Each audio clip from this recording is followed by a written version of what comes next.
The billionaire's hand shook as he wrote $10,000 on the tip line for a single cup of coffee. Maya had no idea that signing with a stranger had just cracked open a grief so profound it would change both their lives forever. Before we continue, don't forget to subscribe to the channel, like the video, and comment where in the world you're watching from. Let's go. Sometimes kindness is just kindness, a small gesture that ripples outward and fades into the fabric of an ordinary day. But sometimes, very rarely, an act of compassion becomes a key that unlocks doors you never knew existed, revealing truths that will reshape everything you thought you understood about your own life. For Maya Chun, a 26-year-old waitress working double shifts at an upscale restaurant she could never afford to eat at, that moment came on a Thursday evening when she raised her hands and began to sign. For Jonathan Ashford, a man whose billion-dollar empire had insulated him from genuine human connection for so long he'd forgotten what it felt like. It was the crack that would shatter the carefully constructed walls around his heart. She was just trying to help an elderly woman order dinner. He was just another wealthy executive in an expensive suit. But in the space between her moving hands and his watching eyes, a thread began to pull, unraveling a decades-old mystery that connected them in ways neither could have imagined. This isn't a fairy tale about a generous tip changing someone's life. This is a story about how one moment of witnessed compassion became the catalyst for uncovering a truth that had been buried for 30 years. A truth that would force both of them to confront the ghosts of their pasts and discover that sometimes the debts we owe cannot be measured in money, but only in the courage to finally do what's right. The Belmont was the kind of restaurant where the silverware weighed more than most people's dinner plates at home. Crystal chandeliers cast a warm, golden glow over tables dressed in crisp white linen, each centerpiece a carefully arranged sculpture of seasonal flowers that cost more than Maya's weekly grocery budget. The carpet was so plush it seemed to swallow sound, creating an atmosphere of hushed elegance where conversations happened in modulated tones and laughter was refined, never loud. Maya had worked at the Belmont for 3 years, and she still felt like an imposter every time she walked through the staff entrance. She came from a world of linoleum floors and fluorescent lights, corner stores and laundromats. This world of understated wealth where people spent $400 on a bottle of wine without blinking was as foreign to her as the surface of Mars. But she was good at her job. She had the rare ability to be present without being intrusive, to anticipate needs before they were voiced, and to treat every guest with genuine warmth regardless of how much they tipped. It was a Thursday night and the dinner rush was in full swing. Maya moved through her section with practiced efficiency, refilling water glasses, taking orders, delivering plates with the careful choreography of someone who had done this 1,000 times. She was tired, bone tired, the kind of exhaustion that had become her default state since her mother's stroke 6 months ago. The medical bills were a mountain she was trying to climb, one painful step at a time, working 60-hour weeks between the Belmont and her morning shifts at a coffee shop downtown. But she smiled anyway because that's what you did. You smiled and you kept moving and you pretended that everything was fine even when your feet ached and your back screamed and you hadn't had a full 8 hours of sleep in so long you could barely remember what it felt like to wake up rested. Table 12 was a four-top near the window, one of the prime spots in the restaurant. Maya had just finished seating a young couple at table 9 when she noticed the new arrivals being escorted by Marcus, the motardee. There were 3 of them, a middle-aged man and woman, well-dressed in the effortless way that spoke of old money, and an elderly woman between them. The grandmother, Maya thought automatically, noting the way they held her arms gently, guiding her with the kind of careful attention that spoke of deep love. The elderly woman was beautiful in that timeless way some people achieve in their later years. Her white hair was styled in soft waves, and she wore a dove-gray dress with a string of pearls at her throat. But it was her face that caught Maya's attention. The brightness in her eyes, the alertness, and something else, a quality of intense focus as she looked around the restaurant, taking everything in with a kind of hungry attention. Marcus got them settled and Maya gave them a few moments to look at the menus before approaching. As she drew closer, she noticed the younger woman, the daughter perhaps, was speaking to the grandmother with exaggerated mouth movements, over-enunciating each word. The grandmother nodded, but Maya could see the frustration flickering across her face, the way her lips pressed together in a thin line. Maya had seen that expression before. She knew what it meant. She stopped at the edge of the table, her order pad in hand, and smiled warmly. "Good evening and welcome to the Belmont. My name is Maya, and I'll be taking care of you tonight. Can I start you off with something to drink?" The man, silver-haired and distinguished, ordered a bottle of red wine with the easy confidence of someone accustomed to making decisions. The younger woman asked for sparkling water. Then they both turned to the elderly woman. "Grandma Rose," the younger woman said loudly, carefully, "what would you like to drink?" The grandmother Rose looked at her granddaughter's mouth, then at the menu, then back up with clear confusion in her eyes. She made a small gesture with her hand, something quick and frustrated, and Maya's heart gave a small jump of recognition. Without thinking, without calculating whether this was appropriate or professional, Maya lifted her hands and began to sign. Her movements were fluid, natural, the muscle memory of a language she'd spoken since childhood. "Good evening. What would you like to drink tonight?" The effect was immediate and dramatic. Rose's entire face transformed. The frustration vanished, replaced by pure, radiant joy. Her eyes lit up like someone had turned on a switch inside her, and she sat up straighter, her hands already moving in response. Oh, thank God. You sign. I thought I was going to have to sit through another dinner of nodding and pretending I understood half of what was happening. Her signing was crisp, clear, with the distinctive rhythm of someone who had been deaf her entire life, not someone who had lost their hearing later. Maya felt the familiar comfort of SL flowing through her fingers, the language that had been her first language, learned from her deaf mother before she could even speak English. She signed back with a warm smile. I grew up signing. My mother is deaf. I'm so happy I can help make your evening more comfortable. Rose's hands moved in an enthusiastic response and Maya laughed, a genuine sound that drew the attention of nearby tables. Behind her, she was dimly aware that other diners were watching, but she didn't care. This moment, this connection, was more important than the carefully maintained atmosphere of the restaurant. The younger woman, Rose's granddaughter, had tears in her eyes. Thank you, she whispered to Maya. We've been trying so hard, but we only know a little sign, and Grandma gets so frustrated when we take her out. This is wonderful. Maya signed to Rose while speaking aloud to translate for the family. Let me tell you about our specials tonight, and please ask me anything you'd like. I'm here to make sure you have a perfect evening. For the next several minutes, Maya became a bridge between Rose and her family, translating, explaining, making sure everyone understood each other. She described the menu items in detail, her hands painting pictures of flavors and textures that made Rose's eyes sparkle with anticipation. She learned that Rose had been born deaf, that she'd lived a full, rich life, but that her family had scattered across the country and visits like this were rare and precious. She learned that Rose loved seafood, hated anything too spicy, and had a weakness for chocolate desserts that made her sign with theatrical exaggeration about the size of the slice she wanted. As Maya took their orders, she was aware of a presence at the table directly adjacent to them. Table 13 was a two-top, and she'd seated a man there about 15 minutes earlier. He'd ordered quickly, barely looking at her, his attention fixed on his phone. She'd pegged him as another wealthy exec, the type who treated restaurant staff like furniture, and she'd been perfectly content to leave him to his solitude. But now, as she signed with Rose, she could feel his attention on her. It was a tangible thing, a weight, a focus that made the back of her neck prickle with awareness. When she finally glanced over, she found him staring,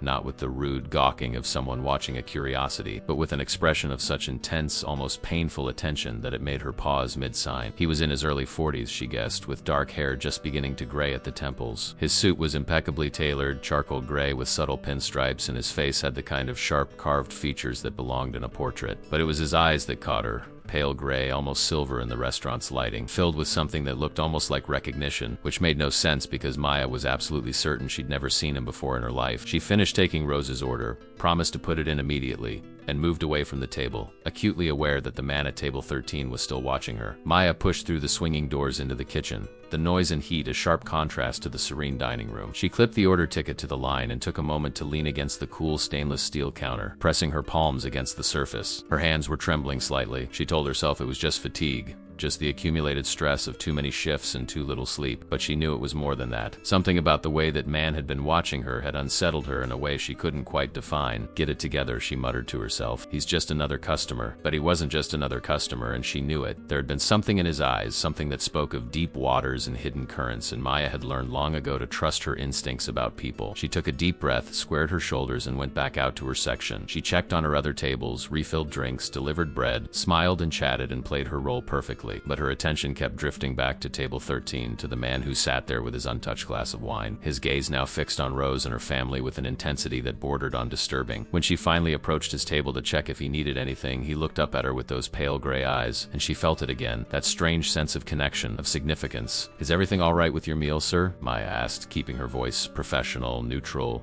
He didn't answer immediately. Instead, he continued to look at her with that unsettling focus, and when he finally spoke, his voice was low, controlled, but threaded with something that might have been emotion. That woman you were helping, he said, nodding toward Rose's table. The deaf woman. She's lucky to have someone who can communicate with her so fluently. Maya felt a small defensive flare. Everyone should be able to communicate. It's not luck. It's just being human. Something flickered across his face, an expression gone too quickly for her to read. You learned from your mother, you said. She's deaf. Yes. Maya's voice was guarded now. She didn't like where this conversation was going. Didn't like the way he was looking at her, like she was a puzzle he was trying to solve. Is there something I can get you, sir? He ordered another glass of wine, which he didn't drink, and Maya retreated with a sense of relief that felt disproportionate to the interaction. She threw herself into her work, taking care of her other tables with perhaps more attention than strictly necessary. Anything to avoid returning to table 13 and those piercing gray eyes that seemed to see too much. Rose's dinner went beautifully. Maya checked on them frequently, signing with Rose about the food, the ambiance, translating little jokes and stories that made the whole family laugh. It was the kind kind of table that reminded her why she'd stayed in this job despite the exhaustion, despite the way her feet screamed by the end of every shift. These moments of genuine human connection, of being able to use her skills to bring joy to someone's life, made all the rest of it bearable. When they finished their meal and Maya brought the check, Rose reached out and grasped her hand. The elderly woman's fingers were soft, delicate, but her grip was strong. She signed with her free hand, and Maya had to blink back sudden tears at the words, "You have a gift. Thank you for sharing it with an old woman who doesn't get to have many conversations anymore. You made this evening perfect," Maya signed back, trying to keep her composure. "It was my honor. You have a beautiful family.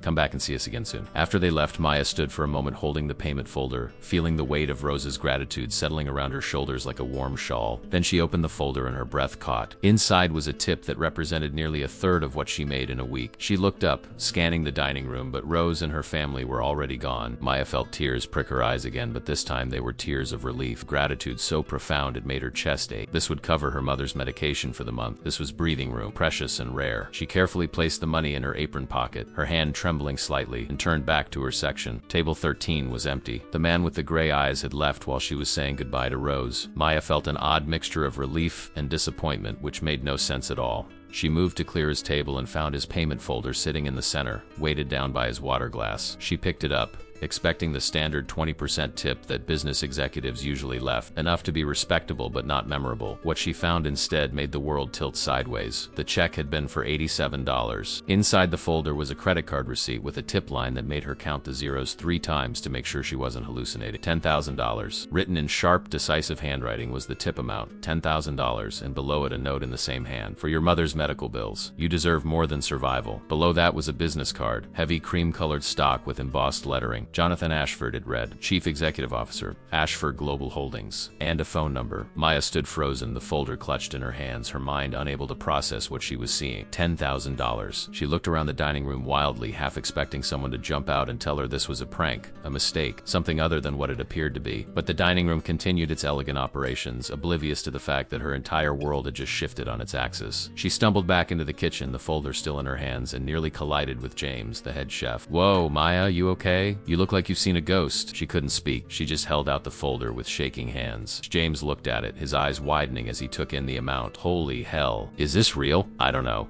Maya whispered. I can't, James. What do I do?" James, who had worked in high-end restaurants for 20 years and thought he'd seen everything, let out a low whistle. "That's Jonathan Ashford. I saw him come in tonight. He's a big deal, Maya. Billionaire, big deal. His company does international development, infrastructure projects. He's in the news all the time. But why would he?" Maya's voice failed her. "Why would he do this?" James shook his head slowly. "I have no idea. But if I were you, I'd make sure that check clears before you start asking too many questions. Sometimes you don't look a gift horse in the mouth. You just say thank you and move on." But Maya couldn't move on. For the rest of her shift, her mind spun in circles, returning again and again to that moment when Jonathan Ashford had asked about her mother, when he'd watched her signing with Rose with that expression of painful intensity. There had been something there, something more than simple generosity or even the whim of a wealthy man moved by a moment of compassion. He'd been looking for something or remembering something. And Maya had the unsettling sense that she had somehow been the answer to a question she didn't even know had been asked. She finished her shift in a daze, going through the motions of closing out her section, saying goodnight to her coworkers, changing out of her uniform in the small staff locker room. The business card felt like it was burning a hole in her pocket. The drive to her apartment was a blur. She lived in a small studio in a neighborhood that was politely called transitional, which meant it was too expensive for what you got, but not quite expensive enough to be desirable. She'd grown up in this city, but lately it felt like it was becoming a place she could no longer afford to call home. The rents climbed every year, the cost of living rising like floodwaters while wages stayed stubbornly, impossibly flat. She let herself into her apartment and sat on her threadbare couch, not bothering to turn on the lights. The darkness felt appropriate somehow, a space to think without the harsh intrusion of reality. She pulled out the business card and the credit card receipt, setting them on her coffee table and staring at them as if they might suddenly reveal their secrets. $10,000. It was more money than she'd ever seen in one place. It was enough to clear the immediate medical debt, to give her mother the physical therapy she needed, to finally stop feeling like she was drowning. But it came from a stranger,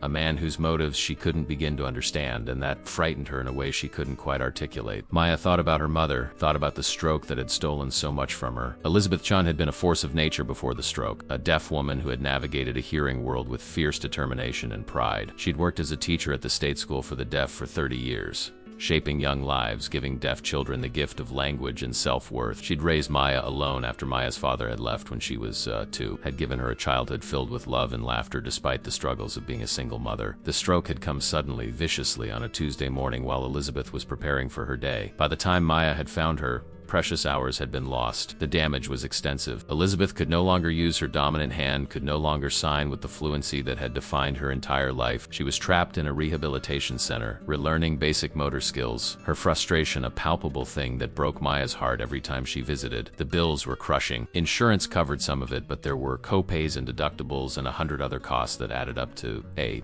mountain of debt that Maya was trying to scale with the waitress's salary and sheer stubborn will. This $10,000 could change everything, but it came with a business card, which meant it came with an expectation, a connection, a thread that tied her to Jonathan Ashford in a way that felt both dangerous and inevitable. Maya picked up her phone. It was nearly midnight, far too late to call anyone, but her fingers hovered over the number on the business card anyway. What would she even say? Thank you for the incomprehensible generosity. Why did you do this? What do you want from me? In the end, she set the phone down without dialing. Tomorrow, she told herself. Tomorrow she would figure out what to do, how to respond, whether to accept this gift or return it. But even as she thought it, she knew the truth. She couldn't return it. She needed it too badly, and Jonathan Ashford had known that. He had known exactly how much she needed it, and that knowledge was perhaps the most unsettling part of all. She finally stood and went to her small kitchenette, making herself a cup of tea she didn't really want, just to have something to do with her hands. As the water boiled, she found herself thinking about the way Jonathan Ashford had watched her signing with Rose. There had been something in his expression, something raw and unguarded, and in that moment he hadn't looked like a billionaire CEO. He had looked like someone remembering something painful, something precious, something lost. Maya carried her tea to the window and looked out at the city lights, at the endless sprawl of illumination that represented millions of lives,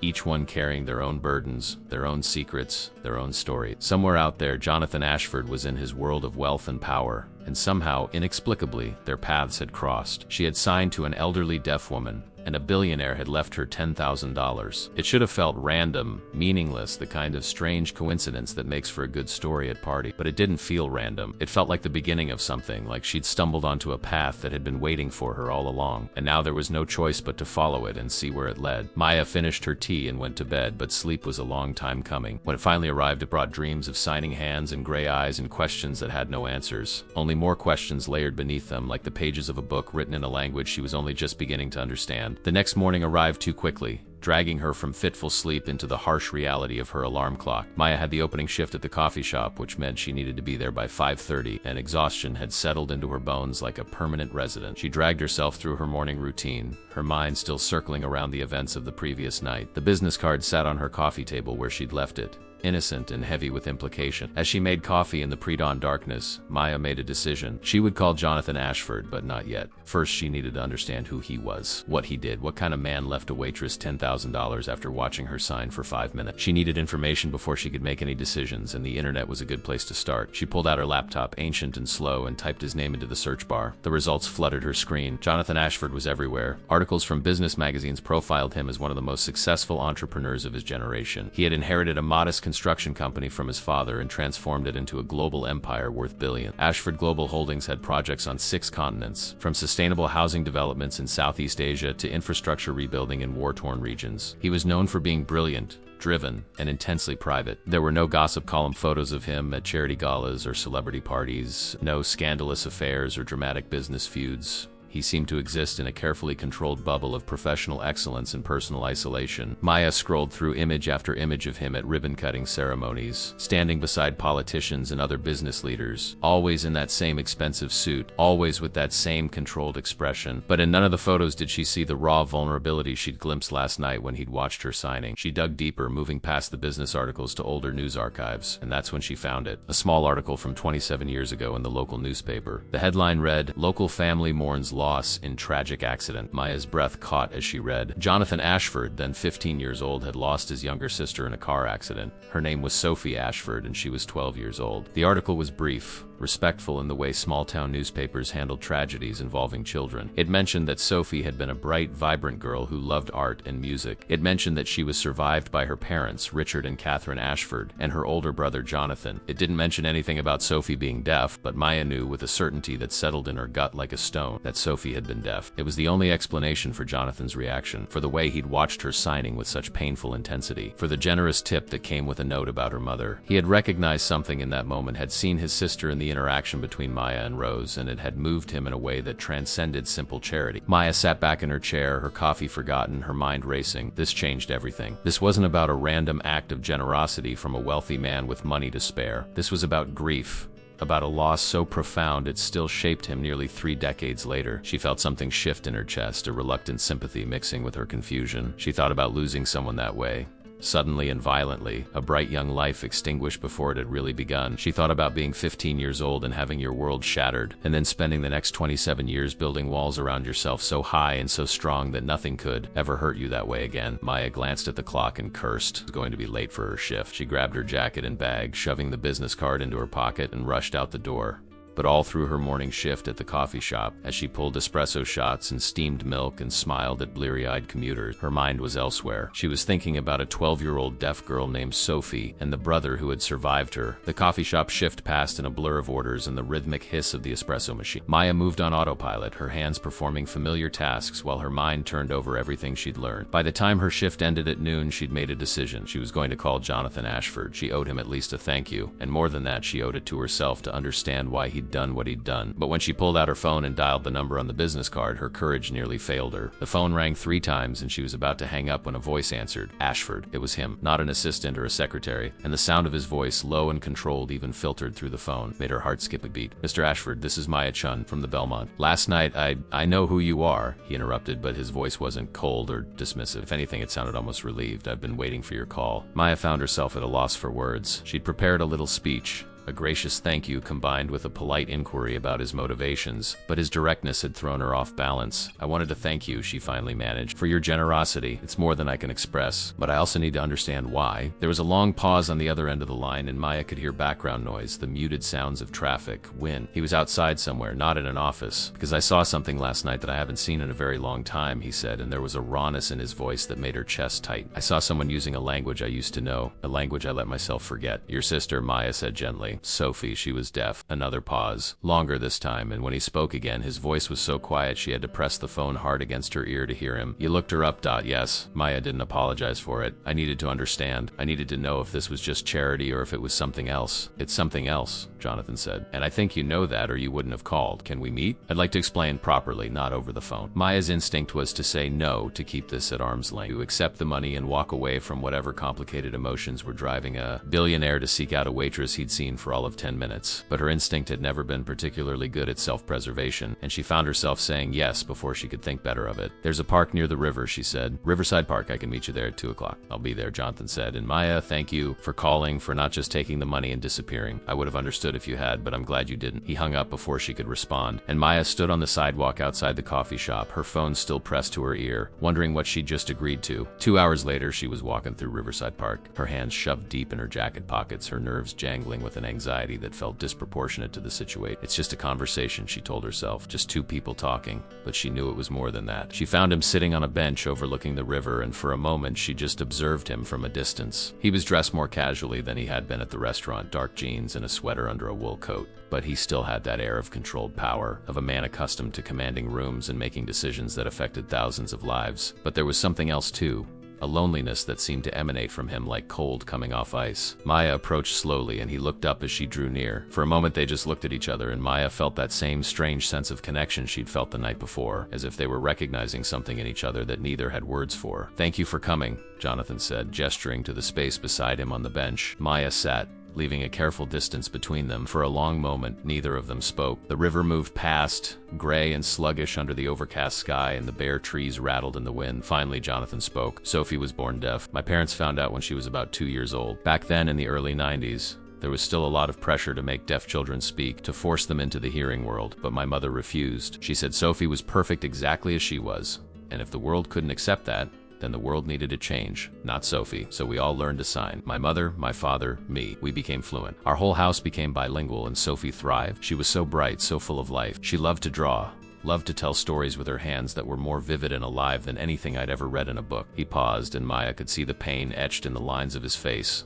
Decades-old grief that had never fully healed. What happened? Maya asked softly. A car accident, Jonathan said. A drunk driver ran a red light. My mother was driving. Sophie was in the passenger seat. My mother survived with minor injuries. Sophie didn't. She died at the scene. Maya felt tears prick her eyes. I'm so sorry. After that, Jonathan continued, his voice flat now, distant. Things fell apart. My father threw himself into his work, barely spoke to anyone for months. My mother had a breakdown, spent a year in and out of treatment facility, and he paused, his jaw tightening. I stopped signing. It hurt too much. Every time I raised my hands, all I could see was Sophie, so I just stopped. I let it atrophy, let it fade until I could barely remember the signs I'd once known as well as my own name. He looked at Maya and she saw a depth of regret in his eyes that made her heart ache. Last night, when I saw you signing with that woman with Rose, I saw Sophie. For a moment, it was like she was there again, alive and bright and so incredibly present. And I realized what I'd lost, not just my sister, but the language we'd shared, the connection we'd had. I let myself forget her, Maya.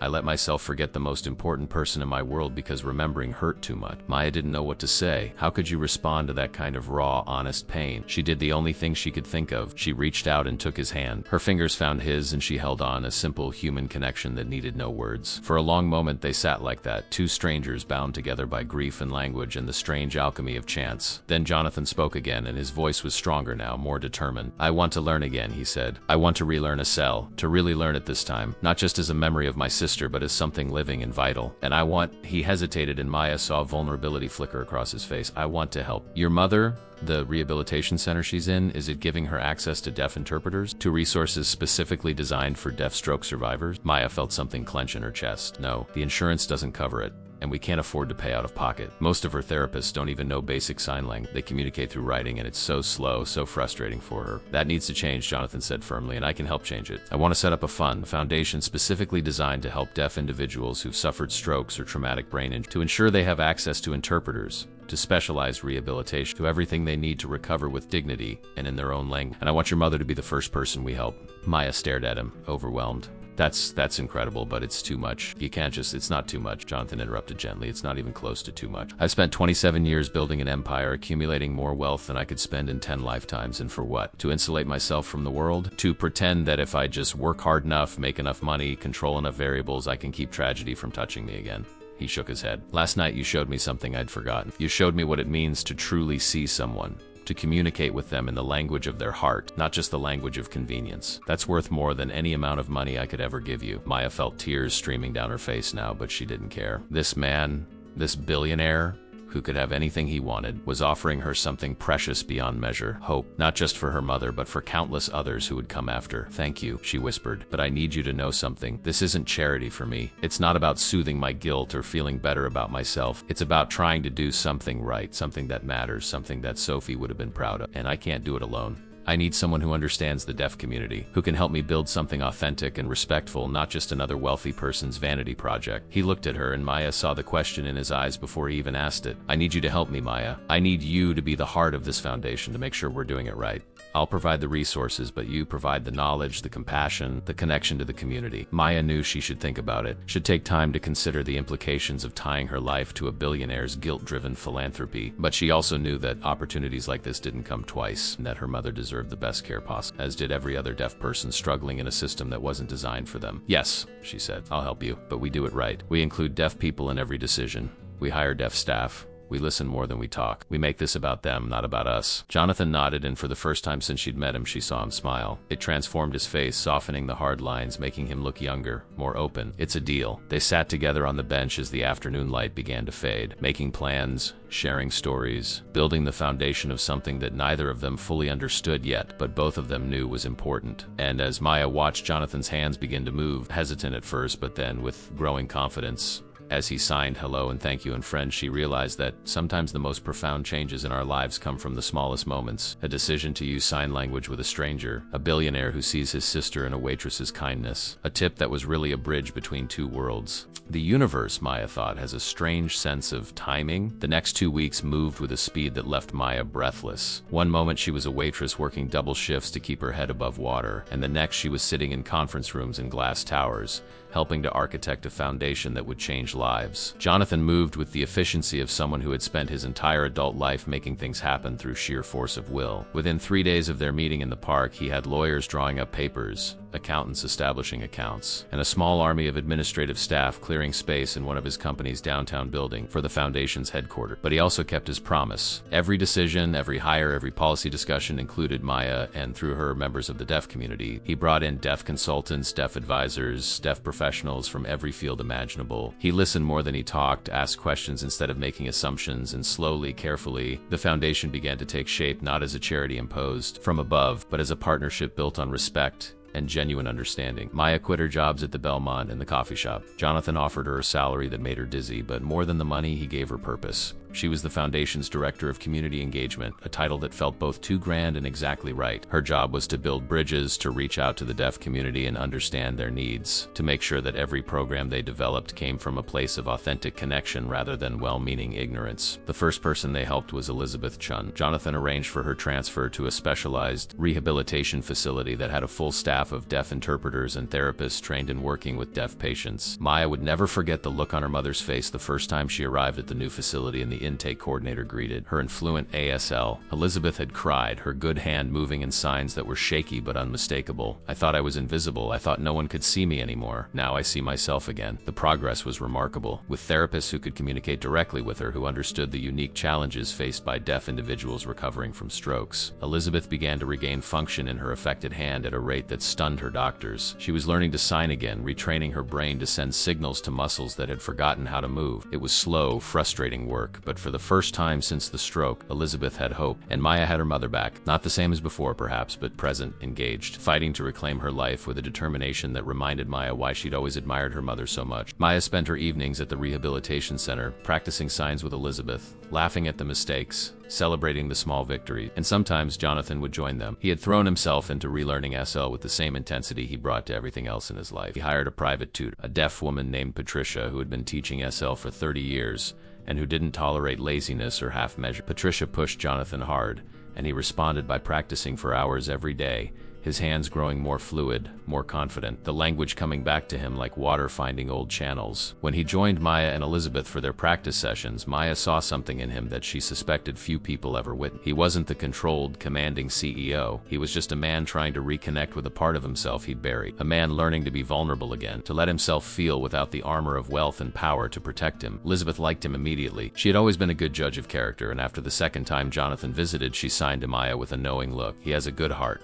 A wounded heart, but good. Be careful with him, but also be kind. He needs kindness more than he knows." Maya didn't know how to respond to that, so she just nodded and changed the subject. But her mother's words stayed with her, echoing in her mind during the long days of building the foundation and the longer evenings when she found herself thinking about Jonathan Ashford more than was probably wise. They worked closely together, sometimes 16-hour days, as they raced to get the foundation operation. They shared working lunches and late-night brainstorming sessions. They argued about policy decisions and laughed at inside jokes that developed over time. And slowly, almost imperceptibly, the professional boundaries between them began to blur. Maya tried to maintain perspective. She reminded herself that Jonathan was her employer, that he was a billionaire living in a world so far removed from hers they might as well be on different planets, that this entire situation was temporary and extraordinary, and not something she should build any expectations around. But it was hard to maintain that perspective when he looked at her with those gray eyes full of respect and something else, something warmer that made her heart do uncomfortable things in her chest. It was hard to stay distant when he deferred to her judgment, when he valued her opinion, when he treated her not as an employee but as a partner in something meaningful. And it was nearly impossible to keep her guard up when she saw him signing with her mother, his hands moving through the language that had once been his connection to his sister, his face open and unguarded in a way she suspected it never was in his boardroom. 6 weeks after that first meeting in the park, the foundation officially opened its doors. They'd named it the Sophie Foundation,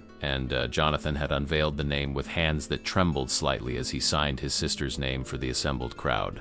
The event was small, intimate, mostly members of the deaf community and a few carefully selected press representatives who had been briefed extensively on proper etiquette and respect. Jonathan gave a speech, speaking aloud while Maya interpreted in ASL beside him. He talked about Sophie, about what she'd taught him, about how her death had nearly destroyed him, but her memory was now helping to rebuild him into someone better, someone worthy of the gift of having known her. There wasn't a dry eye in the room when he finished. The Foundation's first initiative was a grant program for deaf individuals who had suffered strokes, providing funding for specialized rehabilitation, in-home care, and support services. They'd already received over 200 applications, and Maya's team was working through them, conducting interviews, making sure that help reached the people who needed it most. The second initiative was a training program for healthcare providers, teaching them basic ASL and deaf cultural competency. Jonathan had personally called in favors to get major hospital systems to agree to send their staff through the program. The third initiative was the one that meant the most to Maya personally. They were funding a series of community centers in underserved neighborhoods, spaces where deaf families could gather, where deaf children could see positive role models, where the language and culture could flourish. It was everything Maya had ever dreamed of being able to do,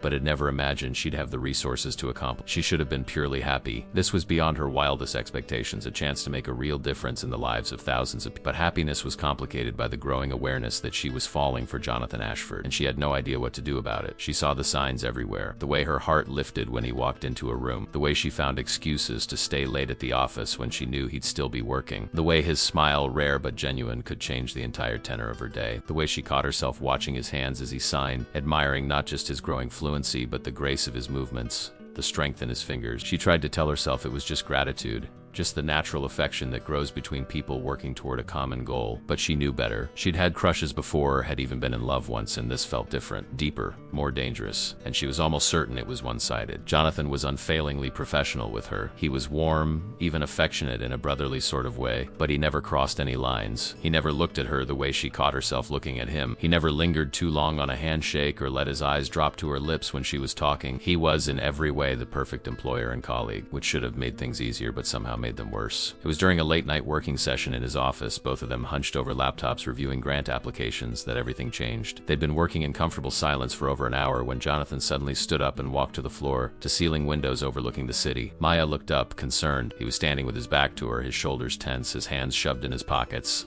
"Everything okay?" Maya asked, rising from her chair.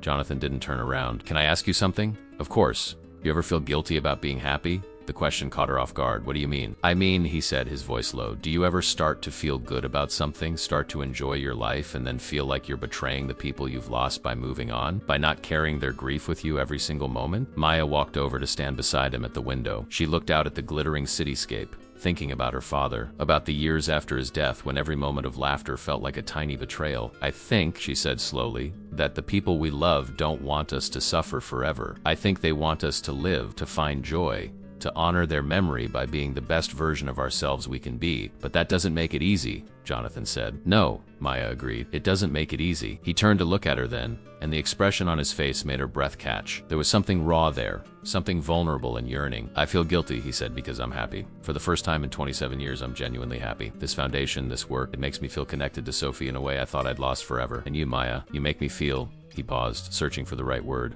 "alive." Maya's heart was pounding so hard she was sure he could hear it. She knew she should step back, should redirect the conversation, should maintain the careful professional distance she'd been trying so hard to preserve, but she didn't. Instead, she reached up and signed, very slowly, very deliberately, "I'm happy too, and I don't think we should feel guilty about that." Jonathan's eyes tracked her moving hands, and she saw something shift in his expression. Then his hands came up, signing back with a fluency that had grown remarkable over the past weeks. "I need to tell you something, and I need you to know that nothing about your job is contingent on how you respond. You're not my employee in that way.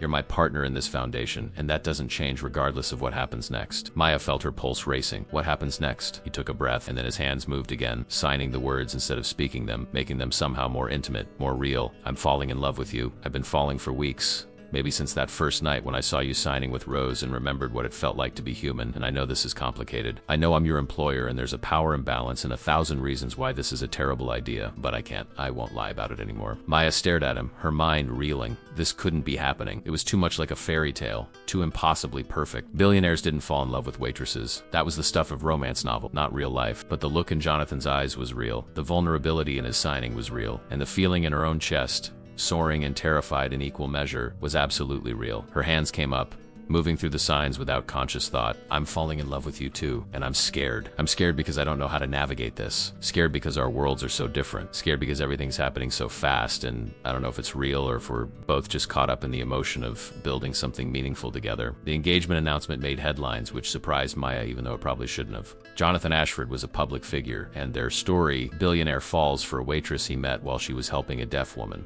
had all the elements that made people want to believe in modern fairy tales. The foundation's social media accounts were flooded with congratulations and well wishes from the deaf community. People shared their own stories of how the Sophie Foundation had helped them or their loved ones. It was overwhelming and beautiful, and exactly what Maya had hoped for, proof that their work was making a real difference. But not everyone was happy about the engagement. 3 days after Jonathan proposed, Maya arrived at the foundation offices to find him in a tense phone conversation in his private office. She could see through the glass walls that his posture was rigid, defensive. When he finally ended the call and emerged, his face was drawn. "What's wrong?" Maya signed, concerned. "My mother," Jonathan said, his voice tight. "She wants to meet you." "That doesn't sound like a bad thing," Maya offered hesitantly. Jonathan gave her a look that said she was being naive. "She's never wanted to meet anyone I've dated. Ever. The fact that she's asking now means she has concerns. And knowing my mother, those concerns will be expressed in the most cutting, polite way possible." Maya felt her stomach clench. "She thinks I'm not good enough for you." Jonathan's silence was answer enough. He ran his hand through his hair, a gesture of frustration she'd come to recognize. "My mother has very specific ideas about how the world should work, about what kind of woman is appropriate for someone in our position. She's old money, Maya. She believes in bloodlines and social circles and maintaining certain standards. The fact that he hesitated. "The fact that I'm a waitress," Maya finished for him, keeping her voice level even though she felt a spike of hurt. Jonathan shook his head vehemently. "The fact that you're not from her world, which is absurd and elitist and exactly the kind of thinking I've spent my adult life trying to escape. But she's my mother, and after Sophie died, our relationship became complicated. She blames herself for the accident, even though it wasn't her fault. She's never forgiven herself for surviving when Sophie didn't. And I think part of her has been waiting for me to find someone who would help heal that, someone who would understand the loss we carry." Maya felt her anger deflate, replaced by sympathy. "And she's afraid I'm not that person." Jonathan met her eyes. "She's afraid that you're a distraction, that I'm making decisions based on emotion rather than reason, that this whole foundation is just my way of processing grief, and that once I've worked through it, I'll move on and you'll be collateral." The words stung because Maya knew they echoed her own occasional fears, the ones she pushed down in the middle of the night when she woke up and couldn't quite believe that this was her life now. "But I'm not going anywhere," Jonathan continued, his voice fierce. "And you're not a distraction. You're the most real thing in my life. My mother needs to understand that. And the only way that happens is if you meet her and she sees for herself what I see." Maya took a deep breath and squared her shoulders. "Then let's set up a meeting. I can handle your mother, Jonathan. I've dealt with plenty of people who look down on me because of my job or my background. I'm not afraid of someone's disapproval." But even as she said it, she felt the weight of what was coming. This wasn't just about proving herself to Jonathan's mother. This was about navigating a world she'd never been part of, a world where the wrong fork at dinner or the wrong thing said could mark you as an outsider forever. The meeting was scheduled for Sunday brunch at Catherine Ashford's home, an estate in the countryside that had been in the family for 3 generations. Jonathan picked Maya up early, and she noticed that he seemed more nervous than she'd ever seen him, even more than when they'd opened the foundation to the public. "It's going to be fine," Maya assured him, though her own stomach was doing uncomfortable flips. "Is it?" Jonathan glanced at her, and she saw real worry in his eyes. "My mother can be difficult. She has a way of making you feel like you're being examined under a microscope and found wanting. Just be yourself, Maya. Don't let her intimidate you into being someone you're not. That's what I love about you. You're genuine in a world full of people who are playing roles." The estate was even more intimidating than Maya had imagined. The house was a sprawling stone mansion set back from the road by a long tree-lined drive. Formal gardens stretched out on either side, meticulously maintained even in the early winter. It was beautiful in the way museums are beautiful. Impressive but cold. A housekeeper answered the door and led them through a series of rooms that felt more like exhibits than living space. Everything was antique, expensive, and arranged with the kind of precision that suggested no one actually lived there. They just passed through like visitors in their own home. They found Catherine Ashford in a sunroom that overlooked the garden. She was in her early 70s, Maya knew, but she could have passed for 6. Her silver hair was swept up in an elegant chignon, and she wore a cream-colored suit that probably cost more than Maya's car. She was reading when they entered, but she set her book aside with careful deliberation and rose to greet them. "Jonathan," she said, offering her cheek for him to kiss. Then she turned to Maya, and Maya felt the full force of that appraising gaze. "You must be Miss Chun. Please call me Maya," Maya said, extending her hand. Catherine shook it, her grip firm but brief. Maya noticed that Catherine's eyes flickered to the engagement ring on her finger, lingering there for just a moment before she gestured to the chairs arranged around a low table. "Please, Sit. Brunch will be served shortly. The housekeeper brought coffee and pastries, and for a few minutes they engaged in the kind of polite small talk that revealed nothing. Catherine asked about Maya's background, her education, her family. Maya answered honestly, not trying to embellish or hide anything. She'd grown up working class, had put herself through community college while working full-time, had spent years in the service industry. If Catherine was looking for pedigree, she wasn't going to find it. "Jonathan tells me you're quite involved with this foundation," Catherine said, her tone neutral but her eyes sharp. Maya nodded. "The Sophie Foundation is a partnership. I oversee community engagement and program development. We've been able to help hundreds of people in just over a year." "How nice," Catherine said, and the dismissiveness in those two words made Maya's back straighten. Jonathan's hand found hers under the table, a gesture of support. "Mother," he said, his voice taking on an edge, "Maya isn't just involved with the foundation. She's the reason it exists. She's the reason I remembered what it means to be connected to something bigger than myself. She brought me back to Sophie's memory in a way I thought was lost forever." Catherine's expression didn't change. "How extraordinarily fortunate for you both." She took a sip of her coffee, then set the cup down with precise care. "Tell me, Maya, what do you know about managing significant wealth?" The question was a trap, and Maya knew it. "Nothing," she said simply. "It's never had significant wealth to manage. But I do know about managing resources wisely, about making every dollar count, about understanding what people actually need rather than what I think they need. Those skills seem pretty transferable to me."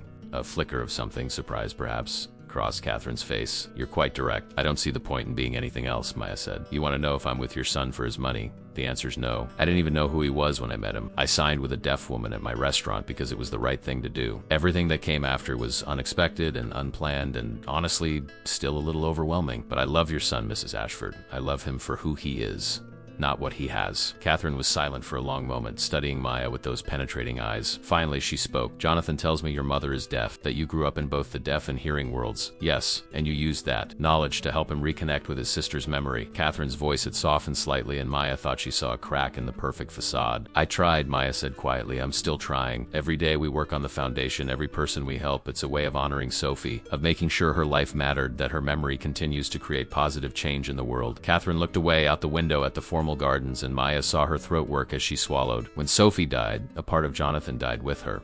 He became so closed off, so focused on business and achievement. I worried that I'd lost both my children that day." She looked back at Maya, and for the first time there was real emotion in her eyes. "But this past year I've seen him come back to life. He smiles now. He talks about things that matter instead of just quarterly reports. He seems happy." Maya felt her throat tighten. "He is happy. We both are, I confess," Catherine continued. "I was prepared to dislike you. I thought you were someone taking advantage of my son's grief, using his guilt about Sophie to manipulate him." The bluntness of the words should have hurt, but Maya appreciated the honesty. "I understand why you'd think that." Jonathan's jaw tightened. "Mother, it's okay."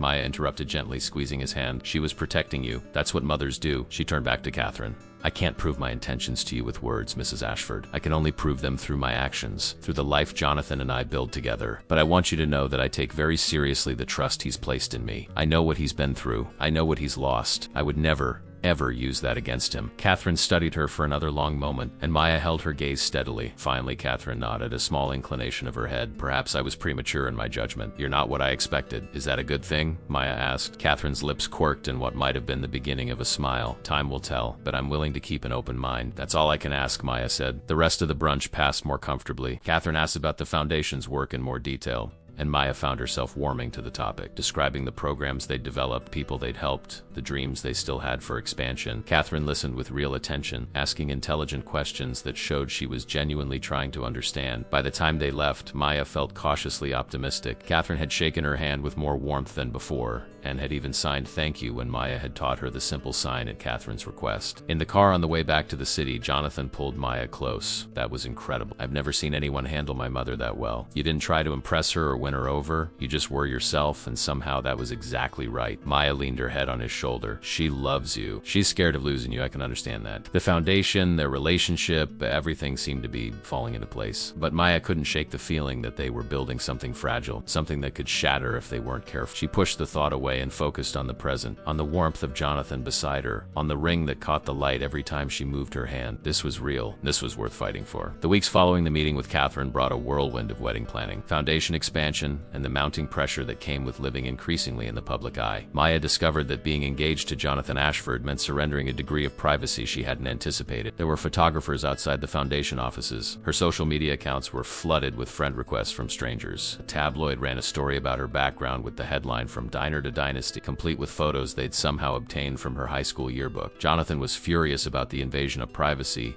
and had his legal team send cease and desist letters, but Maya knew it was futile. This was the price of the life she'd chosen, and she'd have to learn to live with it. The foundation continued to thrive, but success brought its own challenge. They were now managing a budget in the millions, overseeing programs in 8 cities, and fielding requests for expansion from communities across the country. Maya found herself working 12 and 14-hour days, managing a staff of 40, dealing with the inevitable interpersonal conflicts and administrative headaches that came with rapid growth. She loved the work, but she was exhausted in a way that went bone deep. And then there was the wedding planning. Catherine had insisted on helping, which meant the simple ceremony Maya had envisioned had somehow morphed into a society event with a guest list of 300 people. Maya had tried to push back, but Jonathan asked her to compromise. His mother was finally accepting their relationship, and planning the wedding seemed to give Catherine a sense of purpose she'd been lacking since Sophie's death. Maya agreed, but she insisted on certain things. The ceremony would include a cell interpretation. Half the guests would be from the deaf community, and Elizabeth would be walked down the aisle as the mother of the bride, regardless of whether she needed the wheelchair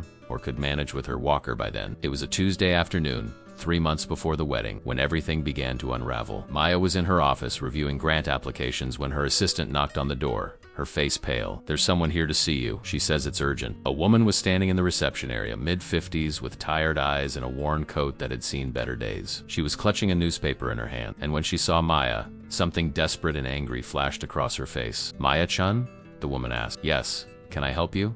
The woman thrust the newspaper at her. It was folded to an article about the foundation, a glowing profile that included photos of Maya and Jonathan at a recent fundraising event. "My daughter needed your help," the woman said, her voice shaking. "She applied to your foundation 6 months ago. She's deaf, had a stroke at 32 years old, denied insurance coverage for the rehabilitation she needed. We were drowning in bills. Couldn't afford the interpreters or the specialized therapy. I heard about your foundation and I thought, finally, someone who understands, someone who will help." Maya felt her stomach drop. "What's your daughter's name?" "Rebecca Walsh." The woman's eyes filled with tears. "She was patient number 47 in your application queue. You sent a letter saying she qualified for assistance, that funding would be available within 3 months. That was 7 months ago. We're still waiting." Maya's mind raced. She knew every case they'd funded, every person they'd helped. Rebecca Walsh's name wasn't familiar, which meant something had gone terribly wrong. "I need to look into this immediately," Maya said, her voice steady despite the panic rising in her chest. "Please come with me to my office. We'll find out what happens." Over the next hour, Maya and her assistant Rebecca uncovered a nightmare. Rebecca Walsh's application had been approved, the funding allocated, but due to an administrative error, the payment had never been processed. The case had fallen through the cracks, lost in the shuffle as the foundation had rapidly expanded, and Rebecca wasn't the only one. They found 3 other cases with similar problems. Applications approved, but funding delayed or lost entirely due to system failures and communication breakdowns. Maya felt physically sick. This was exactly what she'd feared, that in their rush to help as many people as possible, they'd built a system with fatal flaws. 4 families had been let down, had been given hope only to have it snatched away by incompetence, by her incompetence. She immediately authorized emergency funding for all 4 cases, personally calling each family to apologize and ensure they received the help they needed, but the damage was done. Mrs. Walsh's visit had been witnessed by several staff members, and word spread quickly through the foundation. By the time Maya met with Jonathan that evening, she was raw with guilt and frustration. "We failed them," she said without preamble when he entered her office. "The foundation is supposed to help people, and instead we added to their suffering by giving them false hope." Jonathan closed the door behind him and came to sit beside her. "Tell me what happened." Maya laid out everything, her voice mechanical as she recited the facts. When she finished, Jonathan was quiet for a long moment. "This is my fault," he finally said. "I pushed for rapid expansion. I wanted to help as many people as possible as quickly as possible, and I didn't ensure we had the systems in place to handle that growth responsibly." "It's both our faults," Maya countered. "I should have caught this sooner. I should have been monitoring more closely.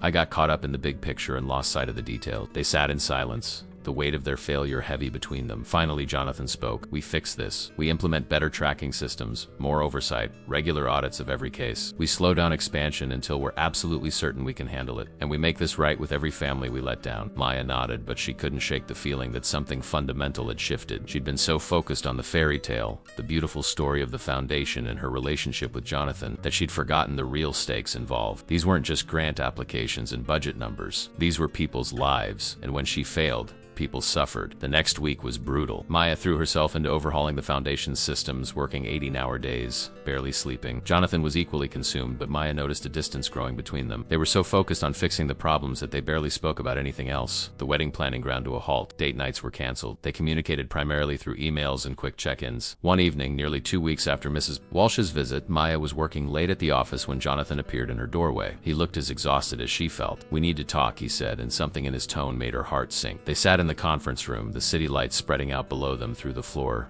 2 ceiling windows. For a moment, neither of them spoke. "I'm worried about us," Jonathan finally said. "These past 2 weeks, we've barely seen each other. When we do, we're not really present. We're both so consumed with fixing what went wrong that we've stopped being partners and become just colleagues again." Maya felt tears prick her eyes because she knew he was right. "I don't know how to turn it off. Every time I close my eyes, I see Mrs. Walsh's face. I hear the desperation in her voice. We promised to help people, Jonathan, and we failed. We made a mistake," he corrected gently. "A serious mistake, yes, but one we're fixing. We can't let one failure define us or destroy what we've built, not just the foundation, but our relationship." "But what if I'm not cut out for this?" The words burst out of Maya before she could stop them. "What if I'm just a waitress playing at being someone important? What if the tabloids are right and I'm just a charity case you took on because I reminded you of your sister?" Jonathan looked like she'd slapped him. "Is that really what you think?" "I don't know what I think anymore," Maya said, her voice breaking. "Everything happened so fast. 1 year ago, I was serving coffee and worrying about paying my mother's bills. Now I'm managing a multi-million-dollar foundation and planning a wedding to a billionaire and dealing with society reporters and your mother's expectations and the weight of knowing that people's lives depend on me doing my job right. And I'm terrified that I'm going to fail, that I'm going to let everyone down,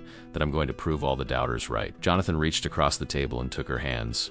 His grip was firm, grounding. "Listen to me, Maya. You are not a charity case. You are the most capable, compassionate, driven person I've ever met. You built this foundation as much as I did. The fact that you care so much about that one mistake shows exactly why you're the right person for this job. You haven't lost sight of the human beings behind the paperwork. That's your strength, not your weakness. But I'm so tired," Maya whispered. "I'm tired of trying to prove myself to everyone. To your mother, to the board, to the staff, to the media. I'm tired of feeling like I'm one mistake away from everyone realizing I don't belong in this world." "Then stop trying to prove yourself," Jonathan said. "You have nothing to prove. Not to my mother, not to anyone. The people who matter already know your worth. And if you're trying to prove something to yourself, you need to stop. You're enough, Maya, exactly as you are."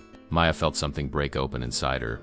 All the pressure and fear and self-doubt that had been building for weeks suddenly releasing in a flood of tears. Jonathan moved around the table and pulled her into his arms, and she clung to him, sobbing against his chest. When the storm finally passed, Maya pulled back and wiped her eyes. "I'm sorry. I've been so focused on not failing that I forgot why we started this in the first place. It's not about being perfect, about trying to help, about doing the best we can, about learning from our mistakes and doing better. That's all any of us can do," Jonathan agreed. "And we do it together. Not you trying to carry everything alone while I focus on the business side. We're partners, remember? Equal partners." Maya nodded, feeling lighter than she had in weeks. "I love you. Even when I'm a mess and having existential crises about whether I belong in your world, I love you too," Jonathan said. "And for what it's worth, you don't belong in my world. We're building a new world together.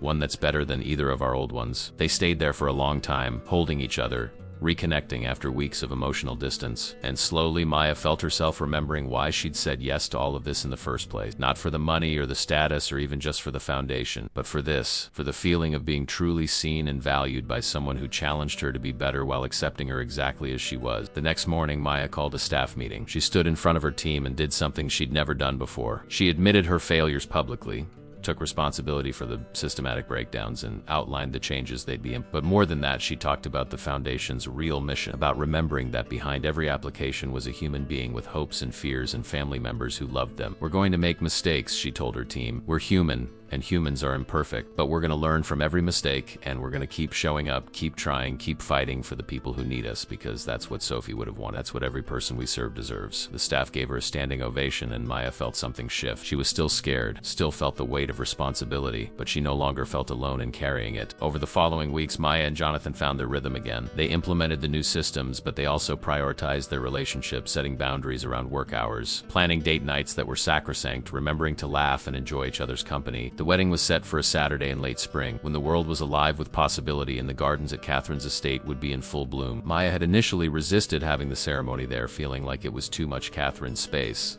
Too much a symbol of the world she was marrying into rather than the world she and Jonathan were creating together. But Catherine had made an unexpected proposal. "Let me give Sophie this," she'd said, her voice breaking slightly. "Let me create something beautiful in a place that has held too much sadness for too long. Let me fill these gardens with joy and love and the sound of a language my daughter spoke. Let me do this for her and for you both." How could Maya refuse that? So the estate it was, but transformed. Catherine had hired deaf event planners, deaf florists, deaf caterers. The entire event would be fully accessible with interpreters stationed throughout, visual announcements instead of audio ones, and a ceremony that would be conducted simultaneously in ASL and spoken English. It was, Catherine said, with something that might have been pride in her voice, going to be the most inclusive society wedding anyone had ever seen, and if that made some of her friends uncomfortable, well, they could stay home. Maya found herself growing genuinely fond of her future mother-in-law. Beneath the aristocratic exterior was a woman still grappling with profound grief, but one who was finally allowing herself to heal. Catherine had even started taking ASL classes, showing up at the foundation twice a week to learn from Patricia, the same instructor who'd taught Jonathan. She was terrible at it, her fingers stiff and unpracticed, but she kept showing up, kept trying, and that effort meant more to Maya than any grand gesture could have. Elizabeth's recovery had progressed remarkably. She was now using a walker instead of a wheelchair most of the time, and her signing, while not back to its original fluency, had improved to the point where she could hold complex conversations. The doctors called it miraculous, but Maya knew it was simply the result of having access to the right care, the kind of specialized, culturally competent care that the Sophie Foundation was working to make available to everyone. 2 weeks before the wedding, Maya took an afternoon off to go dress shopping with her mother and Catherine. It was a strange trio,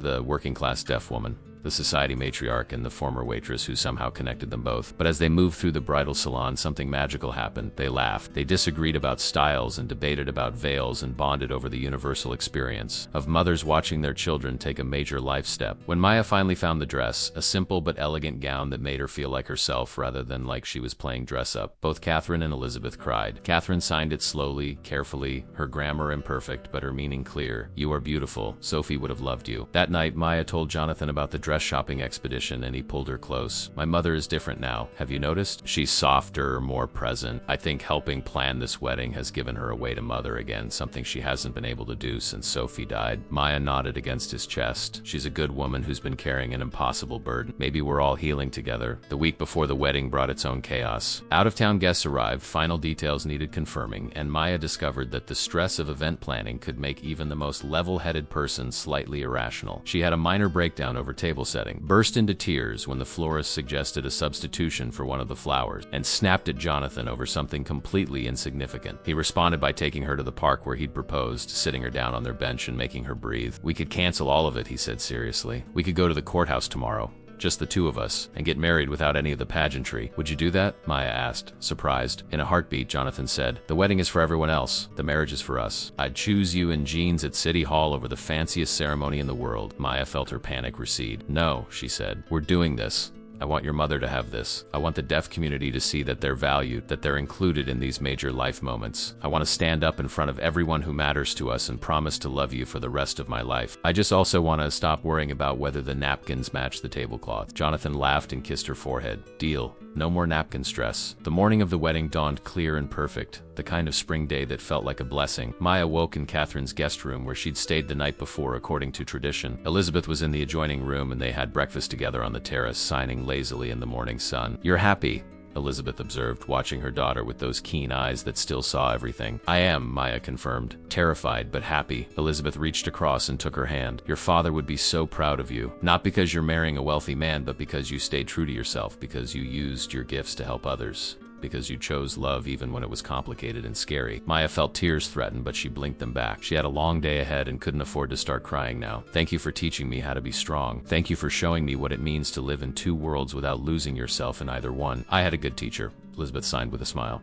"You taught me just as much as I taught you." The hours before the ceremony passed in a blur of hair and makeup, of photographs and well wishes. Catherine appeared at one point, resplendent in a pale blue gown, and handed Maya a small velvet box. "This was Sophie's," she said, opening it to reveal a delicate bracelet, a silver chain with tiny charms, each one a different letter of the manual alphabet. She loved this bracelet, wore it every day. "I'd like you to wear it today as you're something old and something borrowed." Maya carefully fastened it around her wrist, the small silver letters catching the light. She felt the weight of it, not just the physical weight, but the symbolic weight of being trusted with something so precious. "I'll take care of it," Maya promised. "I know you will," Catherine said. Then she did something unexpected. She pulled Maya into a hug, fierce and brief, but genuine. "Welcome to our family. You've brought light back into it." And it was time. Maya stood at the top of the garden, her arm linked through Elizabeth's. Her mother had insisted on walking her down the aisle, and though she leaned heavily on Maya's arm, her steps were steady. The gardens had been transformed into something from a dream. White chairs arranged in curved rows, an aisle lined with flowers in every color, and at the end, standing beneath an arch woven with greenery, was Jonathan. He was wearing a dark suit, but on his lapel was a small pin, the manual alphabet letter S, for Sophie. His eyes locked on Maya's, and the smile that spread across his face was pure joy. As Maya and Elizabeth made their way down the aisle,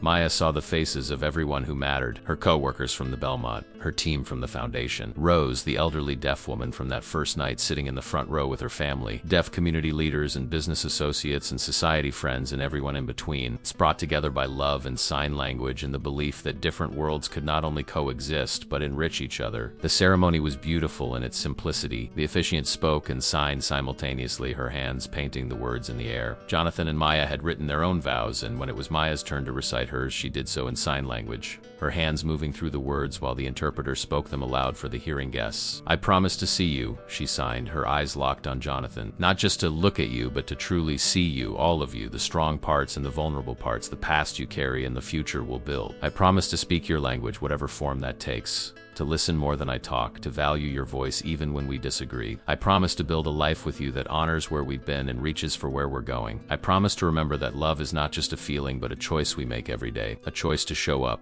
to be present, keep trying even when it's hard." Jonathan's hands came up, signing his response, his fluency now nearly perfect. "I promise to keep learning, to never stop growing, to challenge myself to be worthy of your love. I promise to honor your mother, your community, your history. I promise to build a world where everyone is seen and valued, where language is a bridge instead of a barrier. I promise to remember Sophie in every act of kindness, every moment of connection, every time we help someone who needs it. And I promise to love you, not for what you've done for me, but for who you are, for who you've always been, for who you'll become." The officiant pronounced them married, and when Jonathan kissed Maya, the garden erupted in applause, but also in something else: waves. The deaf guests were waving their hands in the air, the ASL equivalent of applause, and it was beautiful, silent and visible and joyful all at once. The reception was everything Maya had hoped for. The food was excellent, the music had heavy bass, so deaf guests vibrations, and there were visual displays everywhere, screens showing photos and videos and real-time captions of the speeches. The speeches themselves were remarkable. Catherine spoke about her daughter Sophie, her hands moving through signs as she talked, her voice steady despite the tears streaming down her face. She talked about how Sophie had taught them all to see the world different, to value communication over conformity, to understand that there were many ways to be human and all of them were valid. She talked about how Maya and the foundation had brought Sophie's spirit back into their lives, had transformed grief into purpose. Elizabeth spoke next, her signing strong and clear, the interpreter's voice carrying her words to the hearing guests. She talked about watching her daughter grow from a little girl caught between two worlds into a woman who built bridges between them. She talked about the importance of staying true to yourself even when the world tells you to be someone else. She talked about love, real love, the kind that sees you for who you are and chooses you anyway. And then it was Jonathan's turn. He stood at the microphone, but he didn't speak. Instead, he signed, his hands moving through the language that had brought him back to himself. Patricia, his instructor, stood beside him, interpreting for the hearing guests. "I thought I knew what success looked like," Jonathan signed. "I thought it was measured in dollars and buildings and market share. I spent 27 years building an empire, and I thought that made me powerful, but I was wrong. Success isn't what you accumulate, it's what you give away. Power isn't control, it's connection. And the most valuable thing I've ever done isn't any business deal or corporate achievement. It's this right here, this moment, this woman, this commitment to building something meaningful together." He turned to face Maya directly. "You saved my life. Not dramatically, not in some grand, heroic gesture, but quietly, gently, by showing me what it means to be present, to be compassionate, to be human. You took a broken man and helped him remember how to love, and I will spend the rest of my life trying to be worthy of that gift." By the time he finished, there wasn't a dry eye in the garden. Maya pulled him close and signed against his chest where only he could see, "You already are." The rest of the evening passed in a joyful blur. Dancing and laughter and toasts and tears and more love than Maya had thought possible to contain in one place at one time. As midnight approached and guests began to depart, Maya and Jonathan stood at the edge of the garden, watching the party wind down. "This is just the beginning," Jonathan said, his arm around her waist. "I know," Maya replied, leaning in, "and I can't wait to see what comes next." 2 years after their wedding, Maya stood in the lobby of the Sophie Foundation's newest community center, the 10th one they'd opened across the country. This one was special because it was in Maya's old neighborhood, 3 blocks from the apartment where she'd grown up, 4 blocks from the school where her mother had taught for 3 decades. The building had once been an abandoned warehouse, but Jonathan's company had renovated it into a beautiful modern space filled with natural light and designed with input from the deaf community. There were classrooms for ESL instruction, a technology center, a small theater for performances, and offices for support services. But more than the physical space, it represented something larger. a promise kept, a commitment to ensuring that deaf individuals and their families had access to resources, community, and opportunity. Maya watched as families streamed in for the grand opening, children running excitedly through the halls while their parents examined the facilities with appreciation and wonder. She saw herself in those children, saw the little girl she'd been, caught between two worlds and trying to figure out where she belonged. These children wouldn't have to struggle the same way. They'd have this space, this community, this validation that both parts of their identity were valuable. A hand touched her elbow and she turned to find Jonathan beside her. He'd been in a meeting with the center's new director, but he'd sought her out, always aware of where she was, always wanting to share important moments with her. "What are you thinking about?" he signed. He rarely spoke at foundation events anymore, preferring to use a cell as his primary language, a choice that had earned him deep respect from the deaf community. Maya signed back, her hands moving thoughtfully. "I'm thinking about how different my life would have been if I'd had something like this growing up. I'm thinking about all the children who will benefit from this space, who will grow up knowing they're valued exactly as they are. And I'm thinking about how strange and wonderful it is that all of this started because I signed with an elderly woman at a restaurant." Jonathan smiled and pulled her close. "It's the best tip I ever left." They've been married for 2 years now, and Maya still sometimes woke up surprised by her life. She and Jonathan had moved into a home that was neither her small apartment nor his sterile penthouse, but something they'd chosen together. A brownstone in a diverse neighborhood where they could walk to restaurants and parks, where their neighbors were artists and teachers and small business owners, where wealth existed alongside working-class reality. Jonathan had adapted to the neighborhood far better than Maya had expected. He was often recognized, but people respected his privacy, gave him space to be just another resident rather than a celebrity CEO. He'd started volunteering at a local youth center, teaching business skills to teenagers, and Maya would sometimes come home to find him sitting at their kitchen table with a handful of high schoolers, helping them develop business plans for their ideas. The foundation had grown beyond anything they'd imagined. They now had centers in 15 cities, a staff of over 200 people, and an annual budget that allowed them to help thousands of individuals each year. They'd expanded beyond just stroke survivors to support deaf individuals facing any kind of medical crisis, from cancer to traumatic injuries to chronic conditions. They'd developed a scholarship program for deaf students pursuing higher education, a job training initiative to help deaf adults access meaningful employment, and an advocacy arm that worked to change policies and laws to be more inclusive. But perhaps most importantly, they'd helped shift the broader conversation about deaf culture and accessibility. Major companies were now prioritizing ASL interpretation and deaf employees in ways they hadn't before. Medical schools were adding deaf cultural competency to their curricula. The foundation's model was being studied and replicated by other organizations. Maya had become a sought-after speaker, invited to conferences and universities to talk about building inclusive organizations and serving marginalized communities. She'd published an article in a major medical journal about the unique challenges faced by deaf stroke survivors, and it had sparked important conversations in the healthcare. She'd been named to several influential boards and committees. Her opinion valued not because of who she'd married, but because of the expertise and perspective she brought. It was validating and terrifying in equal measure, but Jonathan was always there to remind her that she'd earned every bit of recognition she received. Elizabeth had made a nearly complete recovery, surpassing every expectation her doctors had held. She was back to teaching, this time as a consultant for the Sophie Foundation, developing training materials and curricula for their programs. She and Catherine had become unlikely friends,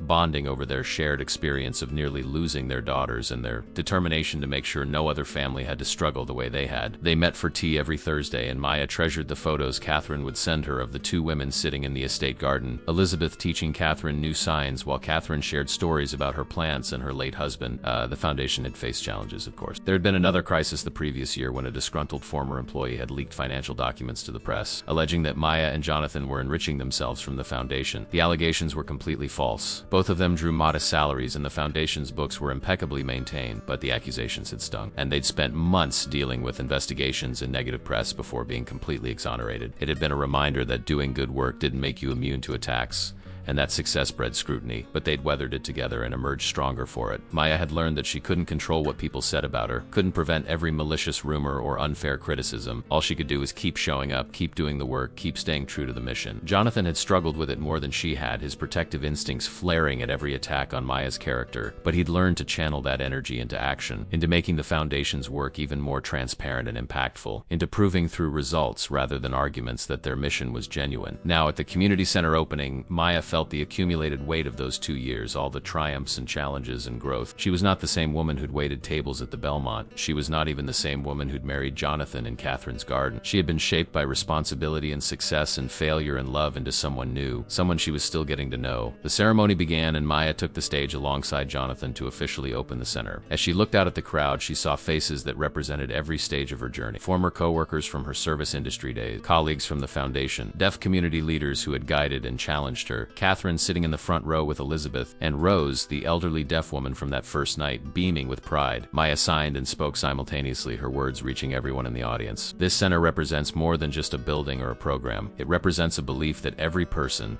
regardless of how they communicate or what challenges they face, deserves dignity, support, and opportunity. It represents a commitment that when someone needs help, we don't turn away, we don't make them prove they're worthy, we simply show up and ask how we can serve. She paused, gathering her thoughts. 2 years ago, I couldn't have imagined standing here. I was a waitress worried about paying bills, trying to care for my mother, just trying to survive. And then I signed with a woman at a restaurant, a simple act of kindness that seemed insignificant in the moment. But that moment changed everything. It reminded someone of the sister he'd lost. It sparked a connection that became a partnership. It planted a seed that grew into all of this. Jonathan's hand found hers, squeezing gently. She continued, looking at him as she signed. We often don't know which moments will matter, which small kindnesses will ripple outward into something larger. We just have to keep showing up, keep being present, keep choosing compassion over convenience. And we have to remember that we're all connected, that your struggle is my struggle, that your joy is my joy, that we rise and fall together. The crowd erupted in applause and waves, and Maya felt tears slip down her cheeks. She'd been holding so much inside, so many emotions about how far they'd come and how much further there was still to go. After the ceremony, as people toured the facility and enjoyed the reception, Maya found a quiet corner to catch her breath. She was exhausted but fulfilled.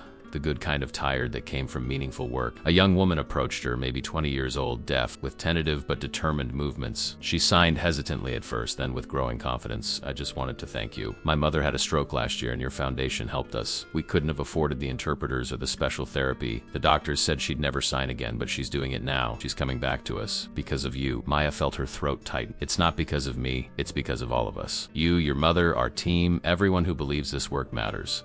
The young woman shook her head. No, it started with you being kind to someone who needed it. That's what changed everything. After she walked away, Maya stood there thinking about causality, about how one action leads to another in an endless chain of consequences. If she hadn't learned sign language from her mother, if she hadn't been working at the Belmont that night, if Jonathan hadn't come in for coffee, if she hadn't helped Rose, any one of those variables changed and none of this would exist. It was humbling and awe-inspiring at once, the recognition of how fragile and yet how inevitable it all seemed. Jonathan found her there, reading her mood immediately. Too much? He signed. No, Maya responded. Just enough. They left the center as the sun was setting, the building glowing with warm light behind them, full of people and possibility. In the car, Maya leaned her head on Jonathan's shoulder, watching the familiar streets of her childhood pass by. Do you ever wish things were simpler? Jonathan asked. That we could just be a normal couple without all the responsibility and pressure? Maya considered the question seriously. Sometimes, but then I remember what simple felt like before all this. Felt like drowning. Like fighting just to keep your head above water with no hope of ever reaching shore. This is harder in some ways, but it's better. It means something. Jonathan kissed the top of her head. We mean something. Yes, Maya agreed. We do. They drove home through the city as night fell. Two people who had found each other through chance and choice, who had built something meaningful from grief and compassion, who were still learning every day what it meant to love well and serve faithfully. The journey was far from over, but Maya no longer feared the road ahead. Whatever challenges came, they would face them together, one sign at a time, one kindness at a time, one moment of connection at a time. And that, she thought, was more than enough. It was everything. 5 years after that first night at the Belmont, Maya found herself standing outside the restaurant where it all began. It was a warm evening in late summer, and the familiar neon sign glowed against the darkening sky exactly as she remembered it. The windows revealed the same elegant interior, the same crystal chandeliers, the same white-clothed tables where she'd spent so many shifts serving people who lived in a world she'd never imagined entering. Jonathan stood beside her, their fingers intertwined, both of them dressed simply in jeans and comfortable shirts. They'd made a reservation under Maya's name, a nostalgic pilgrimage to mark the anniversary of the night their lives had intersected. The foundation was hosting a gala the following evening, a major fundraiser that would be attended by celebrities and politicians and philanthropists from around the world. But tonight was just for them, a quiet celebration of how far they'd come. As they entered, Maya was struck by how different the space felt now that she was walking in as a guest rather than an employee. The maître d' greeted them warmly, not recognizing Maya until she smiled and introduced herself. His eyes widened with recognition and respect, and he personally escorted them to a table by the window, the same section where Maya used to work. Their server was a young man who looked to be in his early 20s, moving with the careful efficiency of someone still learning the rhythm of fine dining service. Maya watched him with empathy, remembering her own early days, the constant fear of making a mistake, the exhaustion, the careful navigation of class boundaries. When he brought their water and menus, Maya signed a simple greeting. His face lit up with surprise and relief, and he signed back that he was deaf, that this was his first week, that he was terrified of messing up. Maya and Jonathan spent a few minutes talking with him, encouraging him, assuring him that he was doing great. When he left to give them time with the menus, Jonathan squeezed Maya's hand. "You've just changed that kid's entire night. Maybe his entire career path. It's the least I could do," Maya signed back. "Someone believed in me once when I was terrified and in over my head. Paying it forward is the only way to honor that gift." They ordered dinner, and as they waited for their food, they fell into comfortable conversation about everything and nothing. Work, family, the garden they were trying to cultivate in their backyard despite having no real gardening skills. The conversation of a couple who knew each other deeply, who had weathered storms together and come out stronger. Maya found herself studying Jonathan in the candlelight, seeing the ways he'd changed over the years. There was gray at his temples now, distinguished and attractive. The hard edges that had defined him when they first met had softened. He smiled more easily, laughed more readily. He no longer carried himself with the rigid control of someone afraid to let the world see his vulnerability. He'd learned to be open, to be present, to let people in, and Maya knew she'd changed too. She carried herself differently now, with a confidence that came not from arrogance but from genuine competence and self-knowledge. She no longer questioned whether she belonged in certain spaces or whether she deserved the success she'd achieved. She'd learned that worth wasn't determined by where you came from but by what you chose to do with the opportunities presented to you. Their food arrived, prepared by a new head chef but maintaining the Belmont's legendary standards. As they ate, Maya noticed a commotion at a table across the dining room. An elderly man was becoming agitated, gesturing frantically, clearly trying to communicate something to his dinner companion. The younger people at his table looked frustrated and helpless, speaking loudly at him as if volume would somehow solve the communication barrier. Without hesitation, Maya excused herself and approached the table. She could see immediately that the elderly man was deaf, and his family, well-meaning but unprepared, had no way to understand what he needed. She introduced herself with graceful signs, and the man's face transformed with relief. He explained that he was having trouble breathing, that the restaurant was too warm, that he needed to step outside for air. Maya quickly translated for the family, who immediately jumped into action, helping him up and heading toward the exit. The man's daughter grabbed Maya's hand before leaving, tears in her eyes. "Thank you. We should have learned to sign years ago, but we kept putting it off. This is a wake-up call." Maya squeezed her hand. "It's never too late to start. The Sophie Foundation offers free classes." She pulled out a business card and pressed it into the woman's palm. When Maya returned to their table, Jonathan was watching her with an expression of tender amusement. "You can't help yourself, can you? Helping people is just who you are." "I learned from the best," Maya signed, looking at him with love. "We both did." They finished their meal and ordered dessert, the same chocolate creation that Maya used to recommend to guests. Rich and decadent and absolutely worth the calories. As they shared it, trading bites across the table, Maya felt a profound sense of contentment settle over her. This was her life now. Not perfect, but real. Not always easy, but meaningful. Not the fairy tale she'd once thought it might be, but something better. A partnership built on mutual respect, shared values, and genuine love. After dinner, they walked along the river, the same path they'd taken so many times over the years. Quote, "The city lights reflected on the water, creating a shimmering path of gold and silver." They ended up at their bench, the place where Jonathan had proposed, where so many important conversations had happened. Jonathan pulled Maya close and they sat in comfortable silence, watching the river flow past. The water was eternal, always moving, always changing, yet somehow always the same. It seemed like a fitting metaphor for their life together. "Maya," Jonathan finally said, speaking aloud this time, his voice soft and reflective. "Do you remember what you said to me that first night? When I asked about your mother?" Maya thought back, searching her memory. "I said that everyone should be able to communicate, that it's not luck, it's just being human." He nodded. "That one sentence changed my life. It reminded me that the barriers between people aren't natural or inevitable. They're constructed, and they can be deconstructed. That what I thought was lost forever, connection to Sophie, to that part of myself, was actually just waiting for me to have the courage to reach for it again." He turned to face her fully, taking both her hands in his. "I've been thinking about the future, about what comes next for us and for the foundation. We've accomplished so much, helped so many people, but I keep coming back to the question, what would Sophie want? What would she think of all this?" Maya considered carefully before responding. "I think she'd be proud, but I also think she'd want to know that you're happy, not just successful, that you're living your life, not just honoring hers." Jonathan smiled. "I am happy, happier than I ever thought I'd be.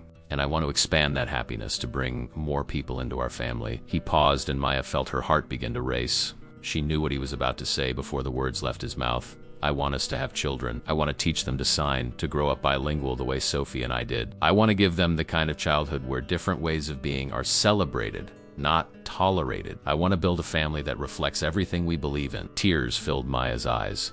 I want that too. I've wanted it for a while, but I wasn't sure if you were ready. If bringing children into our lives would be too painful because of Sophie. Jonathan shook his head. Sophie would have been the best aunt in the world. She would have spoiled our kids rotten and taught them every mischievous sign she knew and filled their lives with art and music and joy. Having children won't erase her memory. It will extend her legacy. It will be another way of honoring who she was and what she taught me about love. They held each other on that bench, two people who had found each other through a moment of kindness and built a life that honored both their pasts and their dreams for the future. The next evening, the foundation gala was everything they'd hoped for. The ballroom was filled with supporters, donors, and community members. And the program included performances by deaf artists, speeches from people whose lives had been changed by the foundation's work, and a video montage that highlighted the impact of 5 years of dedicated service. When it was Maya's turn to speak, she stood at the podium and looked out at the crowd. She saw faces from every chapter of her life. Chloe, her old co-worker from the Belmont, now pursuing a nursing degree with support from one of the foundation's scholarship programs. Elizabeth and Catherine sitting together in the front row, both signing enthusiastically. Rose and her family, still close friends after all these years. The young server from the Belmont, wearing his uniform, given the night off to attend the event that celebrated the organization supporting his education. Patricia, Jonathan's ASL instructor who now directed the foundation's language programs, and countless others. A community built on the simple principle that everyone deserves to be seen, to be heard, to be valued. Maya began to sign, her hands moving with confidence and grace, while an interpreter voiced her words for the hearing guests. 5 years ago, I raised my hands to sign with a stranger in a restaurant. I had no idea that moment would change my life, would lead to all of this. But here's what I've learned. Every moment of kindness matters. Every time we choose to see someone, really see them, we create the possibility for transformation. Not just for them, but for ourselves. She paused, finding Jonathan in the crowd, his eyes locked on hers with unwavering love and support. The Sophie Foundation exists because one person chose compassion over convenience. Because a man decided to honor his sister's memory by building something that would help others. Because a community came together and said that every person, regardless of how they communicate or what challenges they face,